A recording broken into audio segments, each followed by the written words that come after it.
తిరుమల ప్రతిష్టను మంట కలిపిన టీడీపీ వైకాపా జనసేన బీజేపీ పార్టీలు తిరుమల ప్రతిష్టను దెబ్బతీస్తూ ఉన్నాయని కాంగ్రెస్ పార్టీ నాయకులు తులసిరెడ్డి ఆరోపించారు. కడప జిల్లా వేంపల్లో తులసిరెడ్డి మాట్లాడుతూ టీడీపీ వైకాపా జనసేన బీజేపీ పార్టీలు టీటీడీ ప్రతిష్టను మంట కలిపాయని అన్నారు. భక్తుల నమ్మకాన్ని విశ్వాసాన్ని దెబ్బకొట్టాయని తెలిపారు.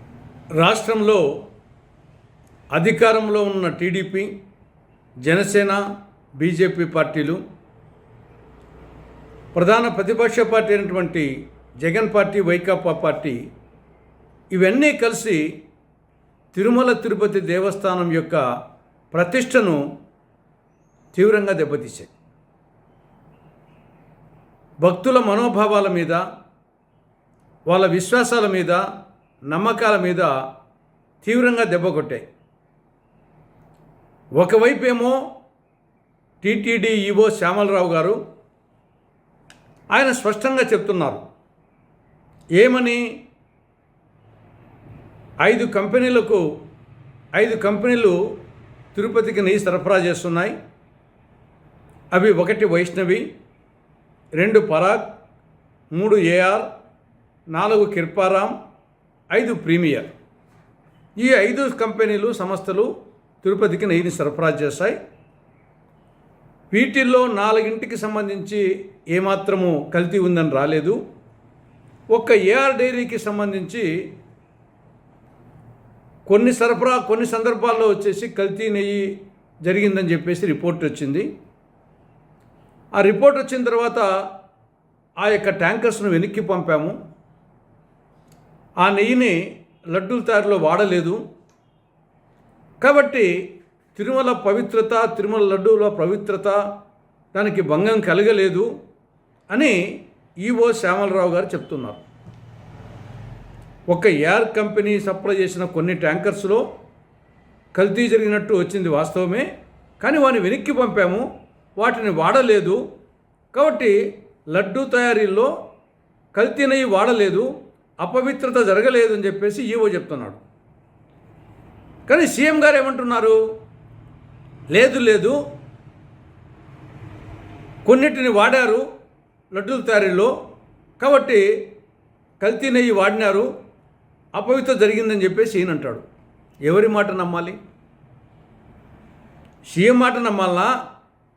సీఎం నియమించినటువంటి టీటీడీ ఈవో శ్యామలరావు గారి మాటలు నమ్మాలనా? కల్తీ జరిగిందని ఇద్దరు ఒప్పుకుంటున్నారు, కానీ కల్తీ జరిగిందని వాడలేదు అని శ్యామలరావు అంటున్నారు, వాడారని చంద్రబాబు నాయుడు అంటున్నాడు. పోనీ చంద్రబాబు నాయుడు గారు చెప్పినట్లే వాడారు అనుకున్నాం. ఆ నెయ్యి సరఫరా చేసింది ఎవరి హయాంలో? మీ హయాంలోనే కదా. మీరు ముఖ్యమంత్రిగా ప్రమాణ స్వీకారం చేసిన తేదీని మర్చిపోయినట్టుంది. మీరు ప్రమాణ స్వీకారం చేసింది 2024 జూన్ 12న, సెప్టెంబర్ 12 కాదు, జూన్ 12న. మీ ప్రకారంగా కల్తీ నెయ్యి వచ్చింది, దాన్ని వాడారు అంటే అది మీ హయాంలో వాడినట్టు మీరే ఒప్పుకుంటున్నారు. అంటే సెల్ఫ్ గోల్ కొట్టుకుంటున్నారు. గత ప్రభుత్వం సప్లై చేసింది కాదు, మీ ప్రభుత్వంలో సప్లై చేసిందిలోనే జూన్ 12, జూలై 4. కాబట్టి ఈ జూన్ జూలై మాసాల్లో సప్లై చేసిన దాని మీదనే మీరు అంటున్నారు. ఆ ప్రకారంగా అయితే మీ హయాంలోనే కల్తీ జరిగినట్లు, దాన్ని వాడినట్లు మీరే ఒప్పుకుంటున్నారు. సెల్ఫ్ గోల్ కొట్టుకుంటున్నారు. మగని కొట్టి మొగసాలను ఎక్కిన నిరజానల అంటే మీ హయాంలోనే తప్పు జరిగింది, అది మీరే డేట్స్తో సహా చెప్తున్నారు. కానీ మళ్ళీ వేరే వాళ్ళు వచ్చేసి కల్తీ నెయ్యి చేశారని చెప్తున్నారు. ఇక ఈవో వచ్చేసి పవిత్రత అపవిత్రత జరగలేదని చెప్తుంటే, ఈయన పానకంలో పొడగాగా ఈయన జనసేన అధ్యక్షుడు, ఈయన ప్రాయశ్చిత్త దీక్ష అంట, శుభ్రం చేయడం అంట. ఆయనేమో అపవిత్ర జరగలేదని చెప్పేసి ఆయన అంటుంటే, ఈయన వచ్చేసి ప్రాయశ్చిత్త దీక్ష చేస్తారంట. ఇంకా సనాతన ధర్మం అంట. బీజేపీ వాళ్ళు, జనసేన వాళ్ళు సనాతన ధర్మ పరిరక్షకులు అంట. ఏమిటి సనాతన ధర్మం అంటే? అబద్ధాలు చెప్పడమా? ఇదే నరేంద్ర మోడీ గారు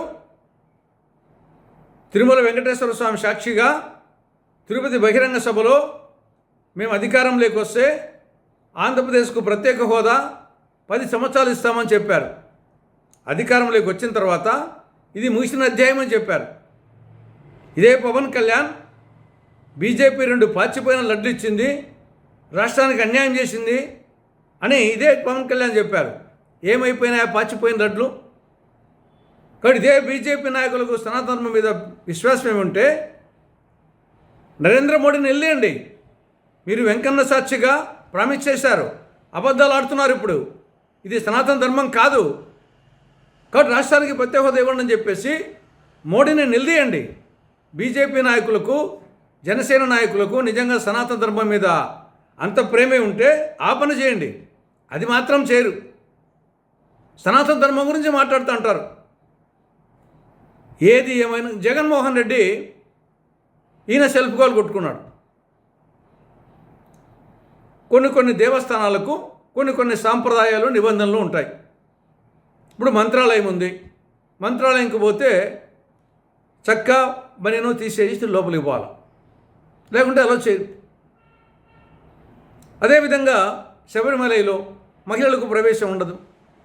ఈవెన్ టీటీడీలో మగవాళ్ళు వచ్చేసి పంచె కట్టుకుంటేనే పంపిస్తారు లోపలికి. అన్యమతస్తులు అయితే డిక్లరేషన్ ఇవ్వాలి, అది వాళ్ళ నిబంధనలు. దానికి ఇష్టం ఉంటే పోవాలి, ఇష్టం లేకుండా పోకూడదు. నీకు ఇష్టం లేకుండా నిబంధనలు అతిక్రమిస్తానంటే కుదరదు. అది ముఖ్యమంత్రి అయినా, మాజీ ముఖ్యమంత్రి అయినా, నేను గతంలో నియంత్రణ రూల్స్ అతిక్రమించాను, ఇప్పుడు అతిక్రమిస్తానంటే అది కరెక్ట్ కాదు. కాబట్టి జగన్మోహన్ రెడ్డి ఆయనంతగా ఆయనే డిక్లరేషన్ మీద సంతకం పెట్టాల్సి వస్తుంది అనే దానివల్ల ఆఖరికి తిరుమలకు పోవడమే మానుకున్నాడంటే ఆయనకు డిక్లరేషన్లు ఏముంటుంది? వెంకటేశ్వర స్వామి మీద నా నమ్మకం ఉంది అని. అంటే నీకు డిక్లరేషన్ సంతకం పెట్టడానికి భయపడినావంటే